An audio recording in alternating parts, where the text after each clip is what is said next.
through this, let's just have an open discussion. We could talk about some things that are really relevant and important to you.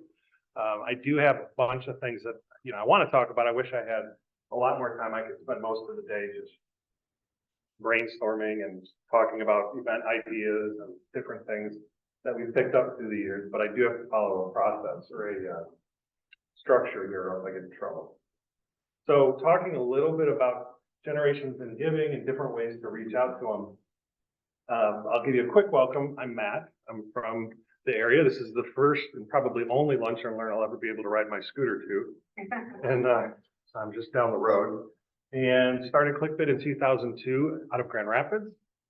We did our first event at the Van Andel Institute. It was a really awesome experience. I had no idea what I was getting into. I was just the programmer guy doing a freelance project for a nonprofit hospice in Michigan. And we really saw some increased bidding activity. And I want to get into that, but that's a different lecture.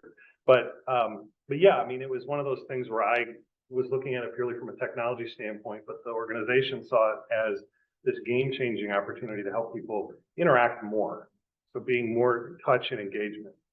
And so, we'll probably see a little bit more of that as I go through here. In the agenda today, we're going to talk quickly about the type of audience for this discussion. You can always break down your donors in a lot of different ways, but we'll talk about this from generation standpoint. Then we'll go into communication strategy, talking about the story that you're going to tell people, some technology, and Q&A. So, but again, with Q&A, let's try to, if you guys have questions or want me to stop or talk about something else, just go ahead and jump out and stop. So generations, we have 4 different kind of groupings that I've got in this discussion: Boomers, Gen X, Millennials, and Gen Z. And Boomers, of course, born right after World War II, and they really redefined every age and stage of life as they went through, the different ages and milestones. And then Gen X, of course, my generation that comes along behind them, I would group them together in a way in this context. And we'll talk about why in a second. Then you've got millennials, age 28 to 43, followed by Gen Z, age 12 to 27. And of course, we have the new generation, the generation my son is in, and I don't actually know what that's called, Zennials or something. I'm not really sure. Gen Alpha, maybe? Gen Alpha, that might be it. Yeah. Yeah. Or the please don't label me generation or something like that. So let me click this. Now, specifically in relation to why are we talking about boomers and Gen X? When what we're starting to see is kind of a shift. You have the 43% of the U.S. population would fall into the Gen X and the boomers category. Of course, those groups are never going to grow. All the boomers have been born, all the Gen Xers have been born.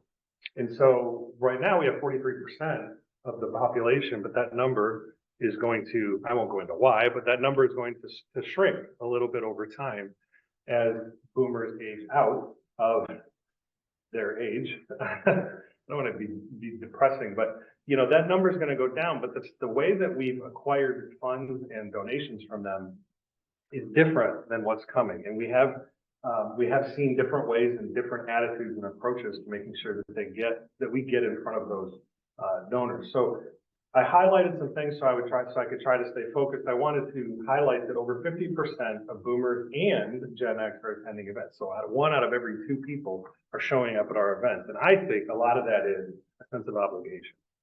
Our parents did it. They made us do it. We're making our Gen X kids do it. And so you throw an event, half of your donor base in this category are going to show up, which is good. But we also have half of them that are not showing up. And it actually goes down as we get into millennials and Gen Z. So we need to have some kind of strategy that if we're going to put together all of this effort to build an event, how are we going to make sure we engage the other half of the audience that we have? And boomers, when we're reaching out to boomers, we communicate with email, phone, snail mail.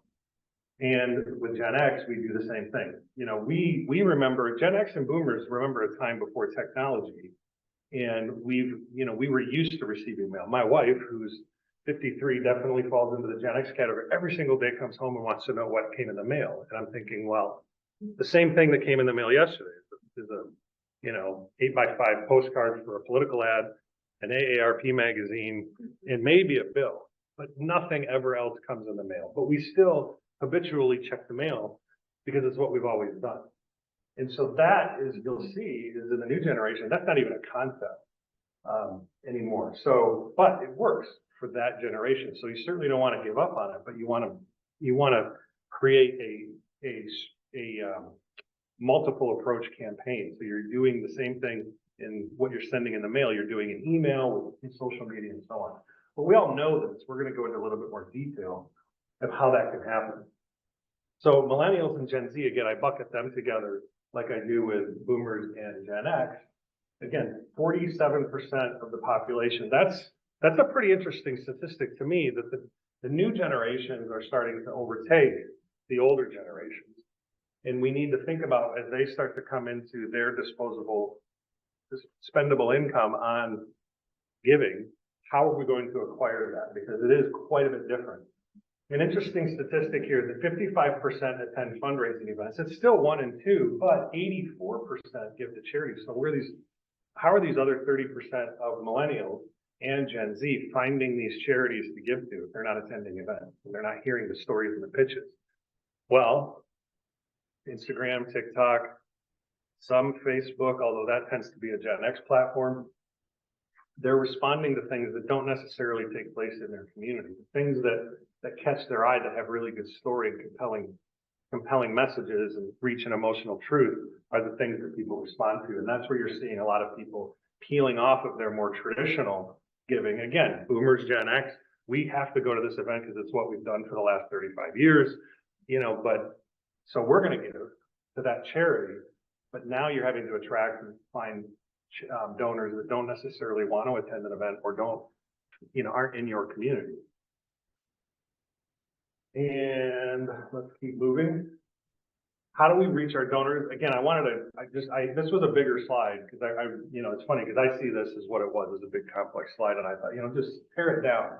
How do we reach our donors? Now, as we go forward, we've got snail mail. I've got the little pencil for, writing your own notes, those handwritten notes that do mean a lot, but they mean a lot to boomers and Gen X.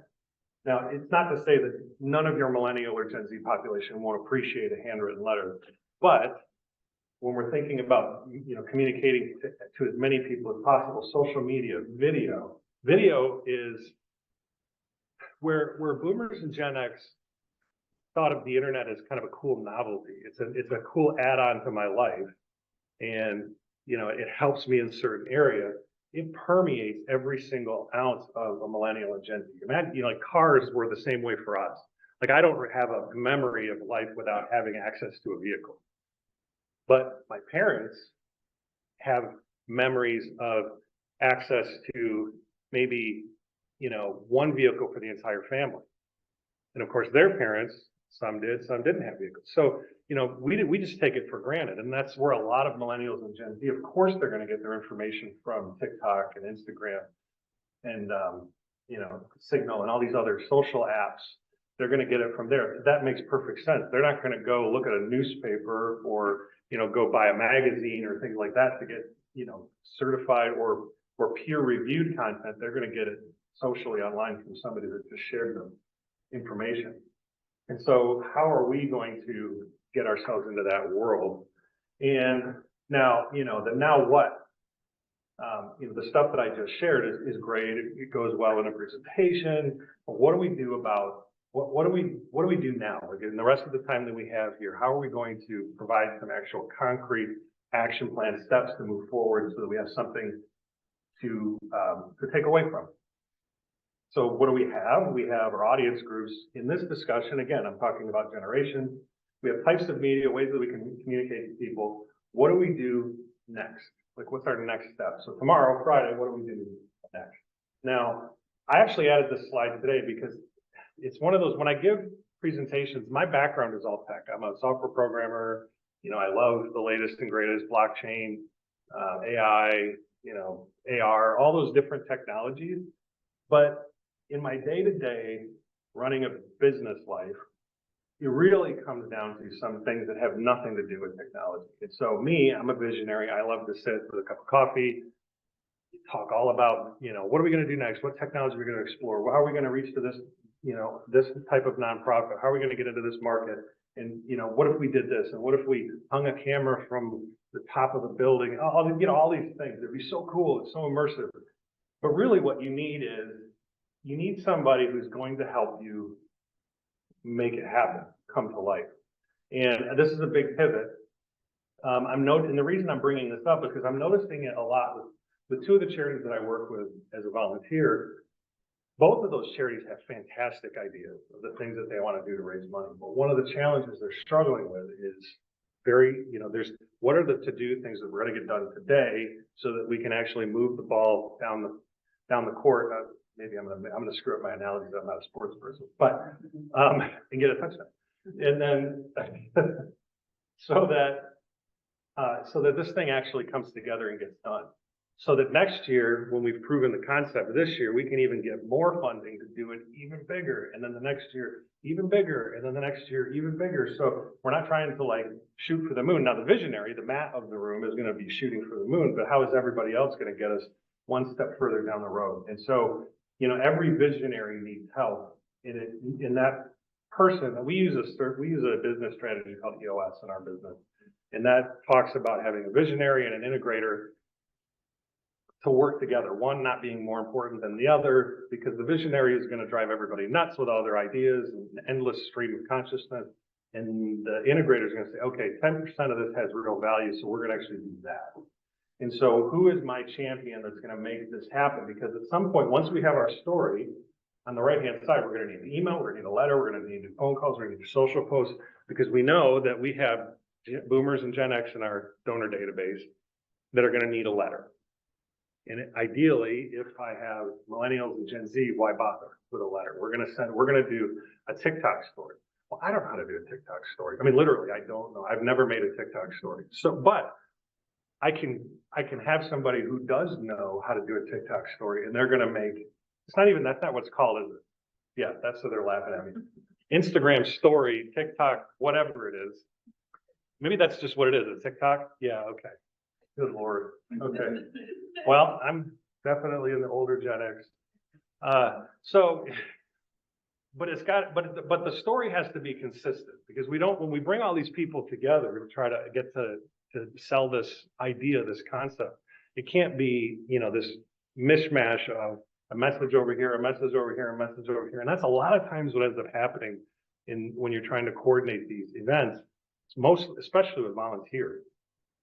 And so having that champion, that person who's a bit boring, but really good at making lists and lining them up and knocking them down week after week. So it's a pretty big soapbox for me to get on, but I think, as we come back, so that was kind of like a bird walk over here. Now we're coming back to, we have these groups. We want to reach out to them. We know when you're going to need to send a letter. We're going to have to send a save the date card. Now, but what are we going to do? What's our story? And I always say, again, this isn't a technical thing. This comes from one of my favorite companies in the world, Pixar. They're a technology company. I mean, they make the most amazing stories ever, but they're actually storytellers. And so they use the technology to tell the story. Just like I have all this tech here, this 360-degree camera, and I have to be able to tell a story. So what you're going to judge me on is whether I was able to pull that off or not. And your integrator, the person who's going to line up and knock down all those things, is going to have to trust the process. You're going to have to trust them as they go through the process and get to that point, because story is hard. You can have, and I'll give you an example. We'll get off of the hypothetical and we'll talk about specifics here. But getting to the actual story that sparks that emotional truth can be really, really hard, time consuming. And it's usually not the first idea you came up with. So we're going to try this out. We need to tell a story to a nonprofit. And I've got a nonprofit right here, the Lake Michigan Academy. Actually, not right here, Grand Haven, but so my son goes to a school in Grand Rapids. It's a specialized school for kids on the spectrum, ADHD, dyslexia, very focused. And they're a small school. There's about 50 students in the whole program, kindergarten through 12th grade. So, I mean, it is like small. And they need as much help as they can get, because a lot of the kids come on scholarship. and we want to make sure they continue to stay in the school. And so every April, we do a fundraiser downtown Grand Rapids, and it's the same, it's kind of a rinse and repeat. And so I'm coming along thinking, all right, well, here I am, this tech guy, and I have a software company. So let's put this to practice. Let's put this together. So I need to find a story because there's a million things that need to happen at the Lake Michigan Academy. They need new carpet. I mean, bad. They're duct taping like seams because it's that bad. Then they need a playground. The old playground is, pretty rough. They may need a new building because they are getting new students and they're getting a little kind of wedged in there. They need to pay their teachers better. There's a lot of different avenues of things that they need funding for. Each one of them is a story that we can tell, but what is that? What's the real story? The one that's going to drive the most engagement between boomers, X, millennials, Gen Z. So I've got this little device that actually comes from a good friend of mine who ran an agency, an ad agency in Grand Rapids, who now actually lives here in Grand Haven. And it's called the Convince That Because. We always talk about who, what, when, where, why, and how. Well, this is a little bit like that. We need to convince who, that, what, because, why. But there's a little better way to look at it. If we go to convince your audience, who's the audience, that you have a goal, and this is my specific goal, because emotional truth. And I like the emotional truth part of that because it's better than why. It really gets to the heart of it. So yes, I said we do need carpet, we do need a playground, but is somebody going to give the $200,000 that's going to need to be given to make this playground? Now, a boomer or a Gen X might, because they feel that sense of obligation. This is what we're supposed to do. This is why I worked hard my whole life so that I can give $200,000 to do a carpet. But if that person isn't going to be around forever, you're going to have to reach into these other donors that don't have that same sense of obligation to reach out to give you that same kind of money. So you've got to be able to have a story that, cuts through the skin, down through the bone, into the heart, really the emotional truth, the thing that makes you, that's arresting, that just stops you. And this is where stories can have that emotional truth. When we watch, a Pixar movie, going back to that, did you ever see the movie Up with the old man and the first 5 minutes of that movie is a whole movie. When he meets the girl who's, kind of quirky, and then she gives him the little bottle cap pin, and they fall in love, and they grow up, and they want to save money, but then they can't. There's all these little emotional moments, these emotional truth moments. When they were to take the hardest part, as a nonprofit, we see these movies and we're like, now that is a good story. But if you want to have that same impact on your donors, you have to now take yourself out of the theater, rewind all the way back to the conference room that all of the animators and artists were sitting in when there was no story.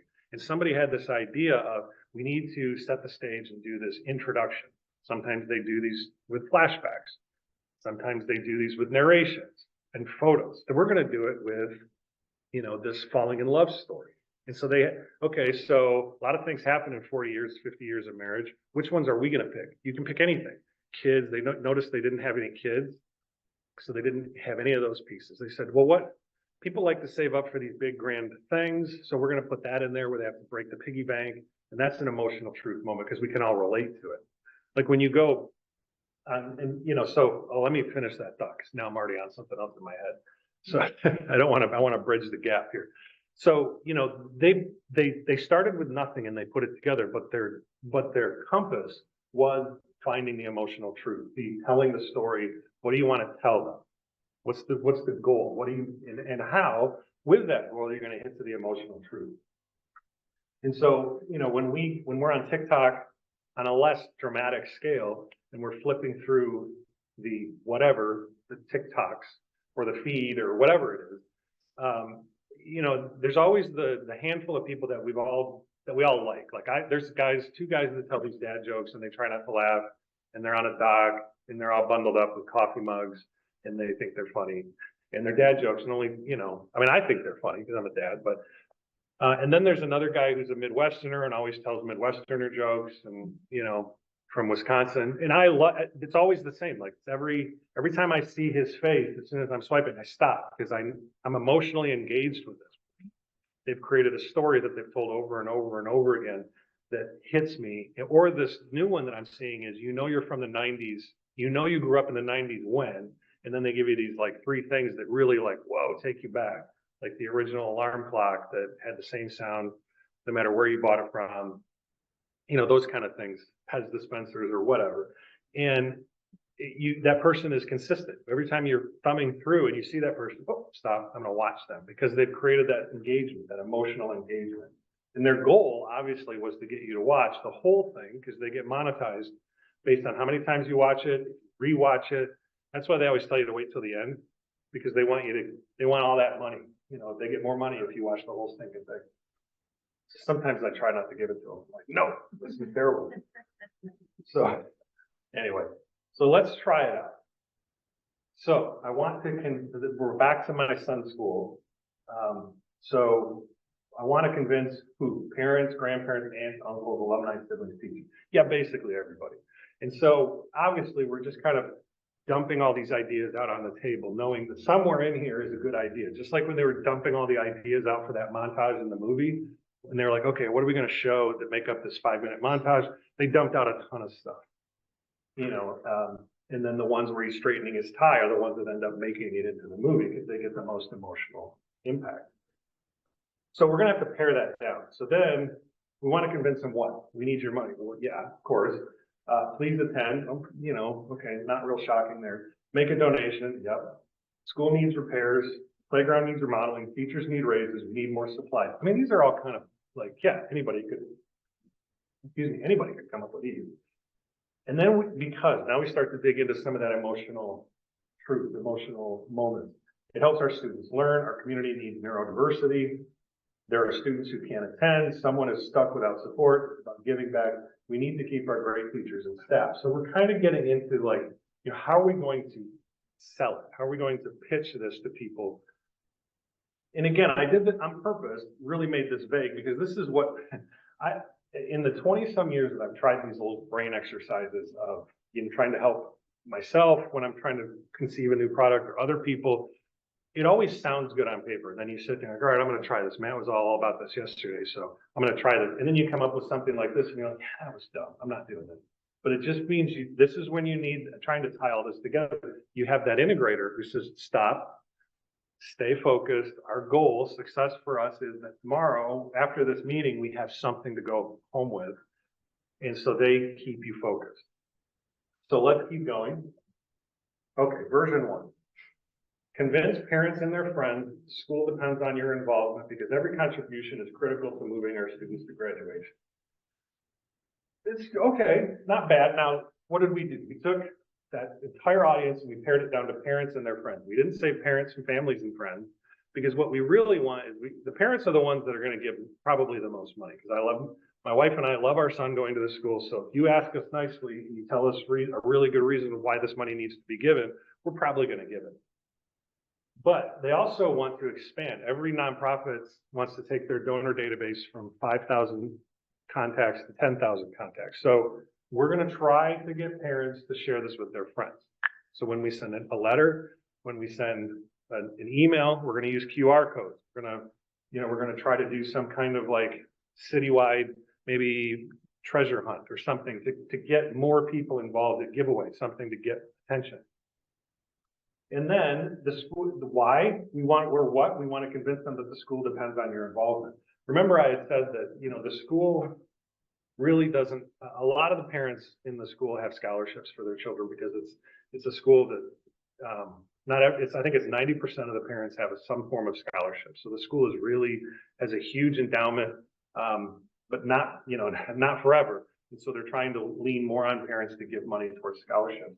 So what we're going to do is, instead of saying carpet, gym, or playground, supplies, what we're going to do is focus on tuition. So that's we're not going to try to just do a general fund ask. We're going to ask for tuition.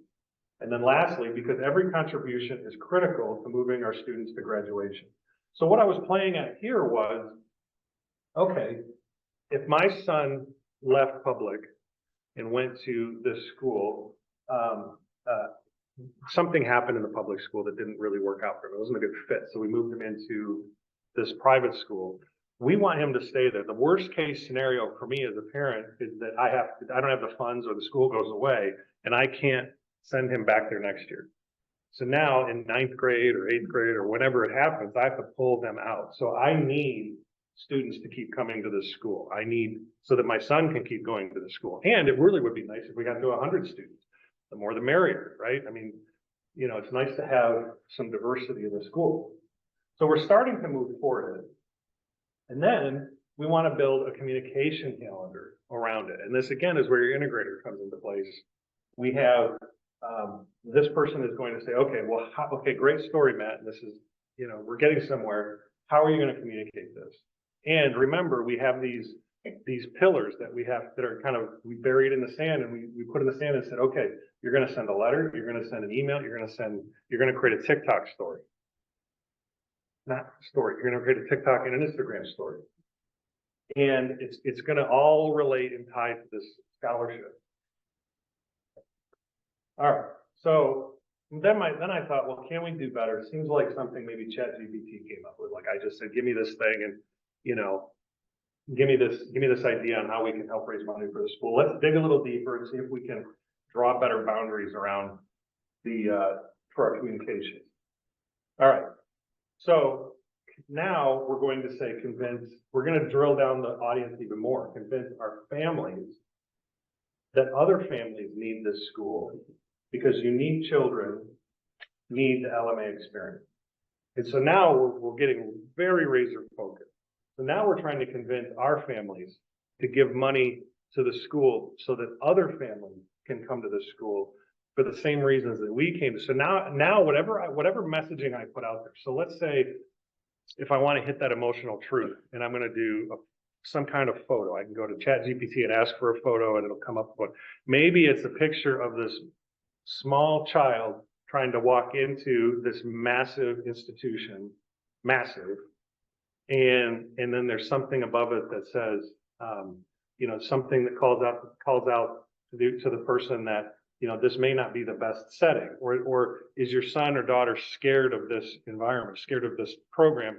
You know, there's something else. Or if you want to, you know, maybe it's some photography. You go to LMA, like Michigan Academy, and you take some photos of the school, and it's very small. Like this environment. I mean, this kind of feels like COVID school. There's not very many of us here. We're all, you know, getting a very focused, hopefully, presentation on, you know, how to reach out to different generations and nonprofit or to donors.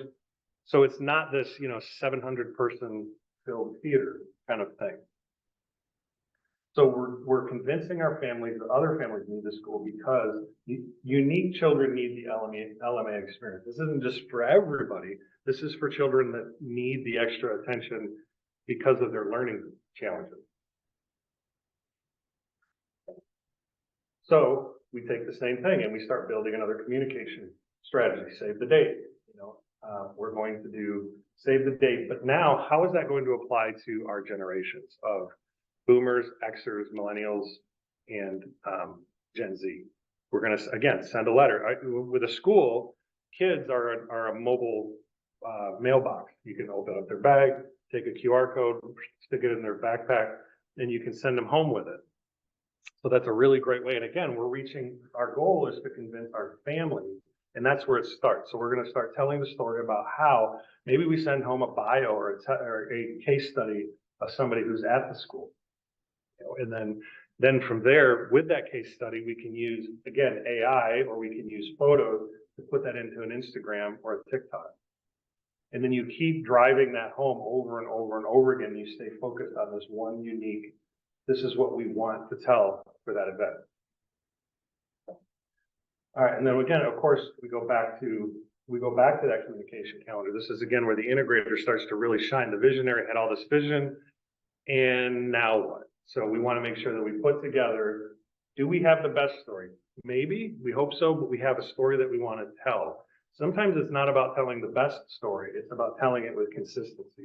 So we've all seen Pixar movies that we've been like, that one didn't hit as good as Up, or Toy Story, but it still has all of the elements and it still did really, really well to a lot of different people because it had all of the same components and they were consistent with the process.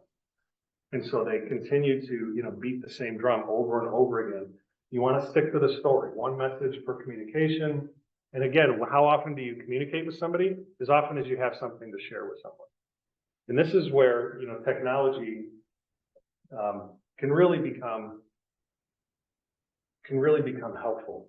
So event fundraising technology is, and this is something that I think my whole career is based on this, is only as good as your skills with it. So we can be given some technology, silent auction software, which is our world, set up your event and all that kind of stuff. Have a million features, have all these different bells and whistles with which you can communicate. I can send thank you letter. I can send letters, print them out, sign them with, hand sign all of them and mail them out as a personal touch. With that same communication, I can send it out in an email. I can send it out in a text message. So it's even more immediate. I could paste that into an Instagram story. I could use that to go to ChatGPT and say, give me some images that relate to this contact, to this here, and then put that message in and it'll generate some images. And then I put those on, TikTok. Using AI is a really fast and easy way to, because if you're not an artist and you don't know how to, go out and shoot video of things, or you don't want to, you don't have the time, AI can help you with a lot of that. It can really kind of get you over to at least get you started. Because once you start down that path, you'll never stop. I mean, you'll just keep going. You'll get better at it. Sooner or later, you'll be the next Steven Spielberg or TikTok. So, but it's always that first step. Anyway, so our goal is to make sure that you have the technology, but you also have the skills to use it. And that's really what, in our industry, what's really starting to separate our companies from each other in this space. It's gotten very full since COVID.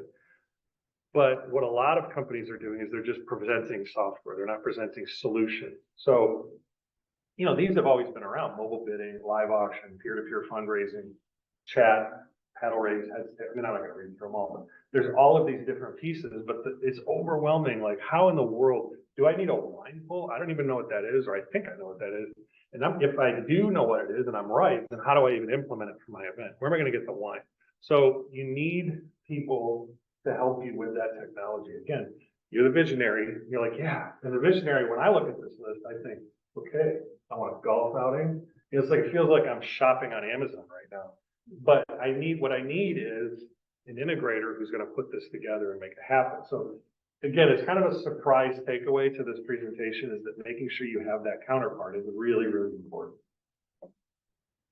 And now, and lastly, I want to give an example of what we're going to do actually next month.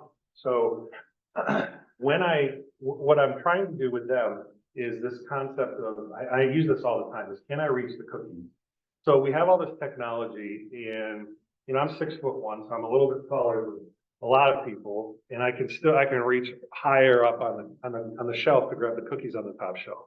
And figuratively, what I'm saying is I can reach into AI and video streaming. My degree from Grand Valley is in film and video and all these other things. Now, how do I take that and put it on a shelf so that everybody can use it for their own benefit?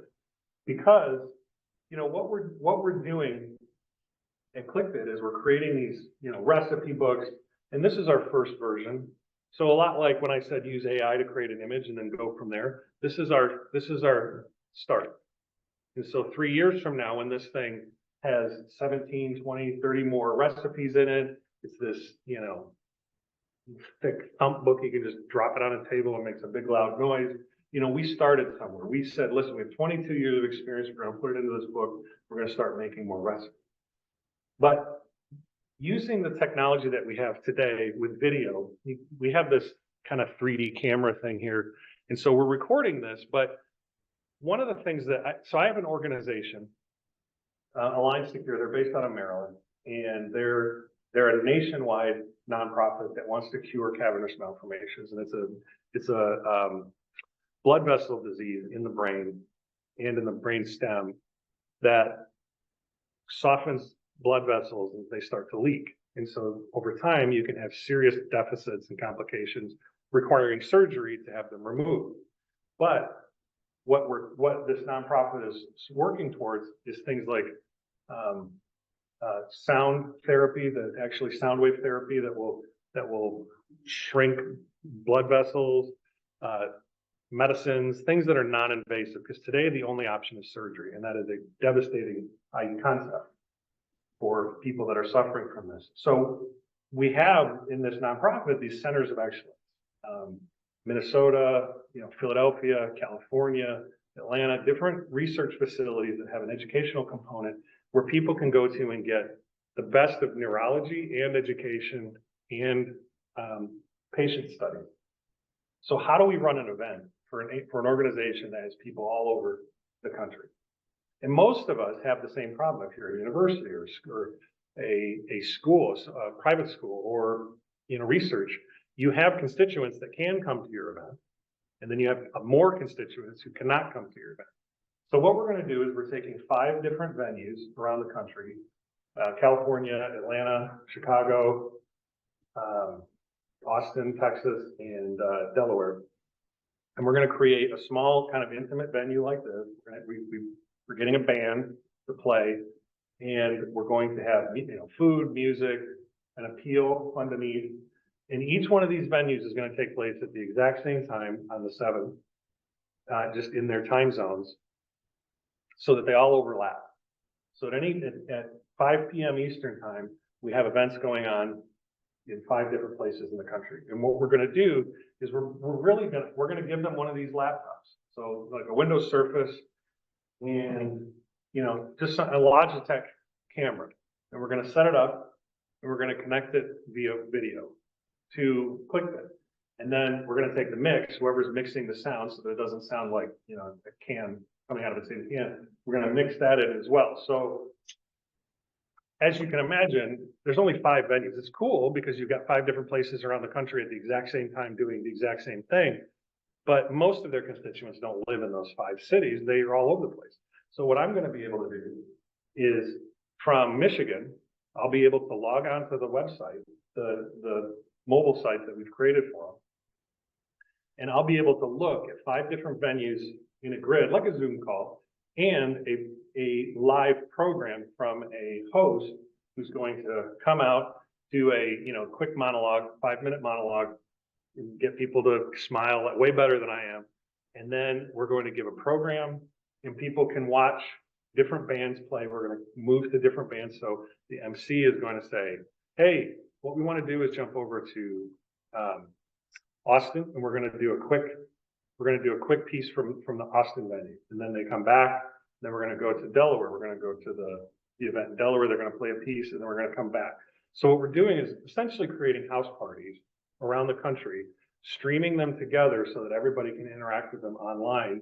And, oh, by the way, there just happens to be a donate button that if you like what you see, please click the donate button and make a donation to the organization, and chat and socially interact and so on. So it's a live function at the same time with all of these organizations. So again, it all sounds super highly technical. So our job and my job is to make it simple so that it's accessible and makes it easy for people to use. Really like Zoom, which is exactly what they did. Anybody could start a Zoom meeting. Now, 5 years ago, we all would have probably I don't think I can do that. But now it's so easy because they made it easy. All right, so I was all over the place. Questions, comments, concerns? I think we're getting out at a reasonable. I wanted to make sure everybody had a chance to get out by 1 for their lunchtime. Questions, comments, concerns, ideas of what they're doing for their events?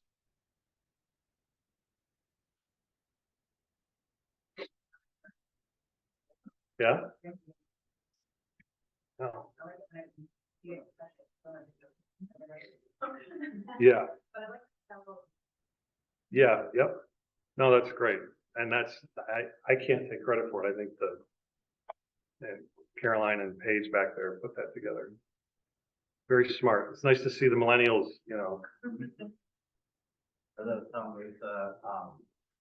I like that you pushed out mass communication email to your platform, because I used it in May for the Boys and Girls Club, and I had to go in there and push them out each time. Oh, that's a huge benefit. Oh, the scheduled sending? Yeah, I Yeah. used your software and we're gonna incorporate it next year for our gala. Great. Great. Yeah, well, we're really obviously super happy to hear it. Yeah, and it's, it's those kind of features that it's not a huge, it's not, self-driving cars big, like, oh my gosh, this car can now drive itself. It's the little things that really help people. And again, bring the technology on the shelf that everybody can use it, make it practical. I mean, we've all probably bought software that we got really excited about and then realized we only used about 2% of it and it didn't really pan out. And we thought, I'm not going to keep this. All right. Well, thank you guys. I appreciate you stepping by and I hope you guys have a great afternoon. Please take some food with you. Yes, thank you. Thank